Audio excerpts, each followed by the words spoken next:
بسم اللہ الرحمن الرحیم۔ محترم سامعین السلام علیکم۔ ابرہہ یمن کا حکمران تھا۔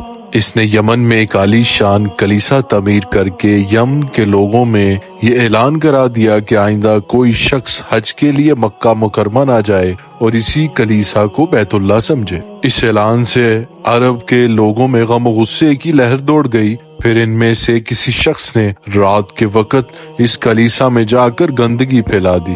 ابرہہ کو جب یہ معلوم ہوا تو اس نے ایک بڑا لشکر تیار کر کے مکہ مکرمہ کا رخ کیا۔ راستے میں عرب کے کئی قبیلوں نے اسے روکنے کی کوشش کی، لیکن ابرہہ کے لشکر کے ہاتھوں انہیں شکست ہوئی۔ آخر کار یہ لشکر مکہ مکرمہ کے قریب ایک جگہ پہنچ گیا۔ اگلی صبح جب اس نے بیت اللہ کی طرف بڑھنا چاہا تو اس کے ہاتھی نے آگے بڑھنے سے انکار کر دیا۔ اس وقت اس کی طرف سے عجیب و غریب قسم کے پرندوں کا ایک لشکر آیا۔ ہر پرندے کی چونچ میں 3 کنکر تھے جو انہوں نے لشکر کے لوگوں پر برسانے شروع کر دیے۔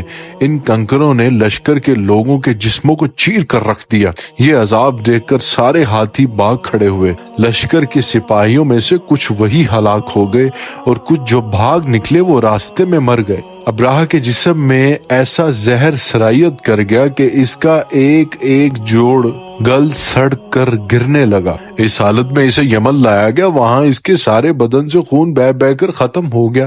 اس کی موت سب سے زیادہ عبرتناک ہوئی۔ اس کے 2 ہاتھی بان بھی مکہ مکرمہ میں رہ گئے تھے جو اپاہج اور اندھے ہو گئے۔